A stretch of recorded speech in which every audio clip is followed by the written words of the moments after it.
Hey guys, welcome back to my channel. তো আমি অনেক দিন পর একটা ছোট্ট ব্লগ নিয়ে চলে আসলাম। আর এই ব্লগটা হচ্ছে একটা বিয়ে বাড়ির। আর দেখো, আমি আর আমার বরই শুধু আছি, আমার ছেলে নেই। আর অনেক রাতে আমরা বিয়ে বাড়ির জন্য বেরিয়ে পড়েছি। দেখো, রাত বলতে অনেকটাই রাত, যে কেউ নেই রাস্তাতে, এই একটা লোক দেখা যাচ্ছে।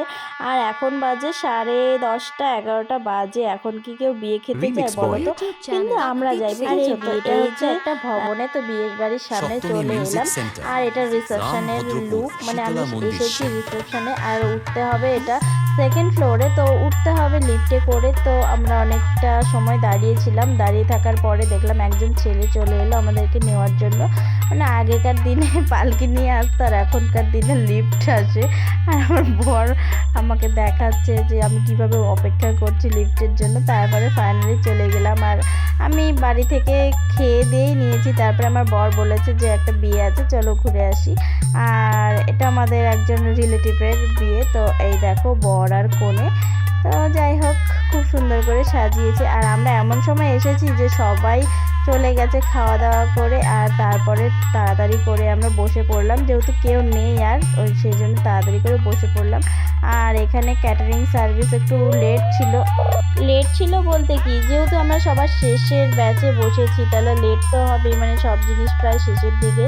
আর এখানে বেশি লোকই নেই, মানে ওই বাড়ির যে আত্মীয় স্বজন, একদম ক্লোজ আত্মীয় স্বজন যারা খাওয়া হয়নি যাদের, সে কয়েকজনই বাকি আছে। আর বর বউ খেয়েছে কিনা সে খবর আমি নিইনি, তার আগেই বসে পড়েছি আমি খেতে। তারপরে প্রথমে দিয়ে দিল লেবু, তারপরে স্যালাড, তারপরে এখানে দিয়ে দিল পাট ভাজা। আর তারপরে এখানে গরম গরম ভাত, ডাল, এখানে ছোট মাছের চচ্চড়ি। এই যে দেখে নাও, ছোট মাছের চচ্চড়িটা তোমাদের কি খেতে ইচ্ছে করছে? যাই হোক, তোমাদের যদি খেতে ইচ্ছে করে তাহলে তোমাদের ক্লোজ কোনো রিলেটিভকে বলো তাড়াতাড়ি করে বিয়ে করতে, তাহলে বিয়ে খেতে পেরে যাবে। আর এদিকে দিয়ে দিল, যেহেতু বললাম শেষের দিকে, ওর জন্য লেজা পেয়েছি। আমি তাও লেজাটা খেতে ভালোই বাসি, আমার লেজাটা খেতে ভালোই লাগে। তারপরে এখানে মাছের ঝোল দিয়ে দিল, আর মাছের ঝোলটাও দারুণ হয়েছিল খেতে। আর অনেকটা রাত বলেছি, সেই জন্য অনেকটা ঠান্ডা হয়ে গেছিলো অনেক খাবার, হালকা হালকা গরম আছে, যে জন্য অতটা ভালো লাগলো না। তারপরে চলে এলো মাটন আর ফ্রাইড রাইস। আর খেতে খেতে আমরা তো সবই শেষ করে দিলাম। আমাদের পরে আর আছে কিনা জানি না। তারপরে শেষ পাতে দিয়ে দিল কালাকাঁদ আর টমেটোর চাটনি। আর টমেটোর চাটনিটা দারুণ হয়েছে। আর এটা আমার বরের নিউ টেকনিক বলতে কি, খাবার বিয়েবাড়ির যে কোনো খাবারের শেষে এই জিনিসটা করে, আর করে আমরা খাই, আর যাতে হজমটা হয়ে যায় তাড়াতাড়ি। এটা খেলে খুব ভালো উপকার করে, তোমরাও টেকনিকটা ইউজ করতে পারো।